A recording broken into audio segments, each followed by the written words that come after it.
Okay, welcome back to our MECH 1000 video. In this video, I'm going to show you how to use the Snap to Grid system. So this drawing was opened up using the default template, and so one of the things that means is all of these grid lines you see in the background, each of these little squares is half an inch in size. So I can count these blocks 1, 2, 3, 4, 5. So that's 2.5 inches over. 1, 2, 3, 4, 5. So every fifth line is a little bit bolder than the others. So for instance, this grid intersection right here, being 5 blocks over and 5 blocks up from the origin, means that its x-coordinate is 2.5, and the y-coordinate would also be 2.5. If I counted over 10 blocks over to here, 10 times a half of an inch is 5 inches, and up 1, 2, 3, 4, 5 blocks is 2.5. So the grid intersection right here from the origin is 5 inches over, 2.5 inches up. So we can use these grid lines in the background.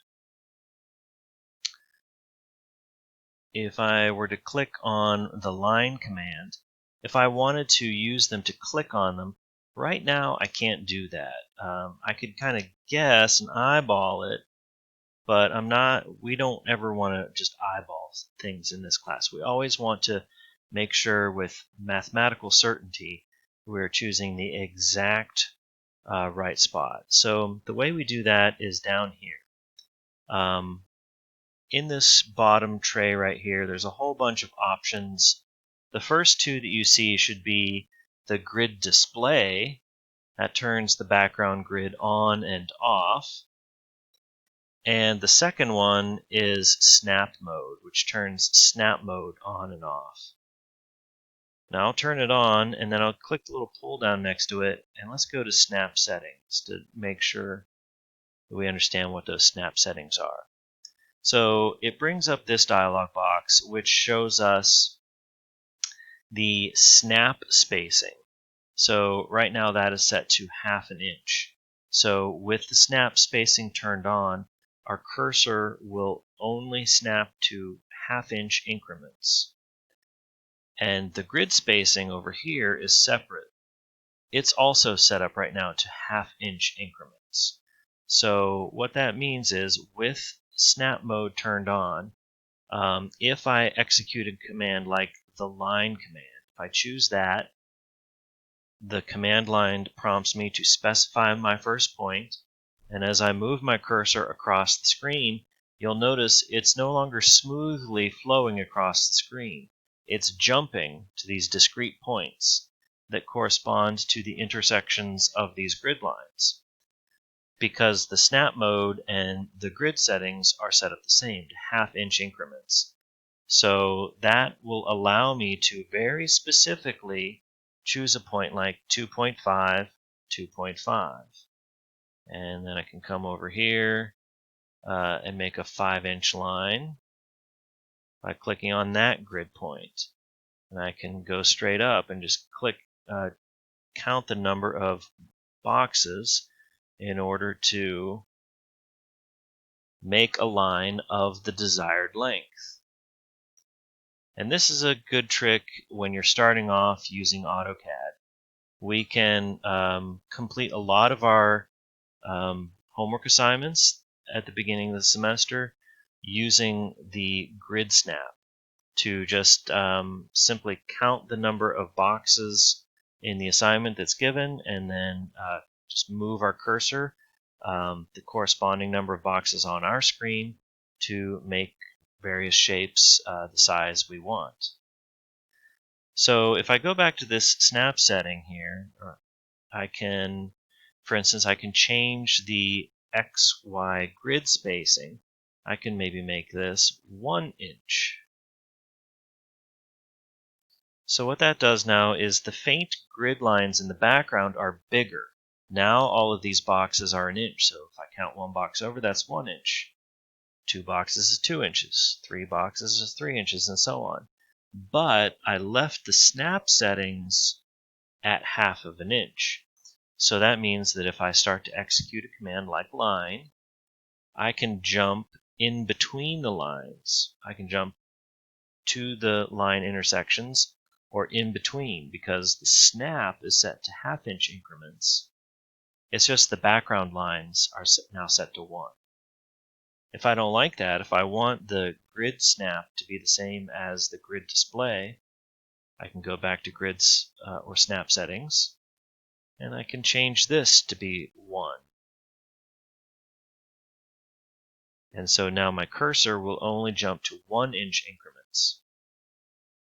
So snap mode is something that's very useful, especially in the beginning when you're first learning AutoCAD. But you do need to be careful of what your snap settings are. The textbook will give recommendations on what your snap settings should be. And for the most part, those recommendations are pretty good. But occasionally you may find that you disagree with them. Maybe you might find that you want them to be smaller, maybe 0.25. And so that will allow you to jump to even smaller 1/4 inch increments. So depending on what the shape is that you're drawing, what size it is, how big its individual features are, you may need to adjust the snap settings to be smaller or bigger, depending on the scale of the object. Generally speaking, I tend to leave the grid spacing alone, leave it at the default 1/2 inch. After all, it's just the lines in the background. It doesn't really affect your drawing at all. In fact, when I was first learning to use AutoCAD, there was no grid line in the background. It was all just a blank background screen, and that's fine. You can still draw your drawings to precise sizes without that visual reference. I've gotten used to leaving it on, but I'm going to keep it at the default. What you do need to be able to change from time to time is the snap settings, the snap spacing. Now, sometimes people turn on their snap mode and then they say, "Oh, wait a minute. Well, let me make sure this is back to my 5.5.